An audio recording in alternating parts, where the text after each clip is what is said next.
आसंता 27 तारीख रे महाप्रभुंकर विश्व प्रसिद्ध रथयात्रा हवा को जाऊँगी। रथयात्रा रे लक्षाधिक भक्तों समागम हम एंड बहु भक्त माने ट्रेन माध्यम रे भी पुरी को आसबे।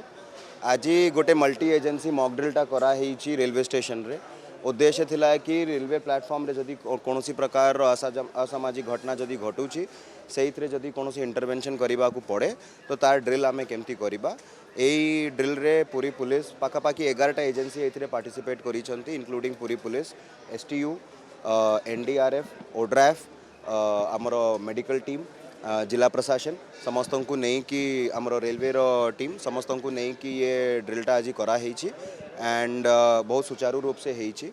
एथिरे मुख्य उद्देश्य थिला कि जो इंटरवेंशनिंग टीम निजर सेफ्टी केमती मेंटेन करी कि पेरीमीटर कंट्रोल करी कि असामाजिक लोकों को क्लियर करी कि विक्टिम मानकर सेफ्टी सिक्योरिटी एंड तांकर स्मूथ इवैक्यूएशन एंड तांकर मेडिकल असिस्टेंस तार सांगरे कौन प्रकार कमोशन जमती न हो तार पाई आमर प्रिपरेशन थिला एंड आज ये पूरा ड्रिलटा बहुत सुचारू रूप से है।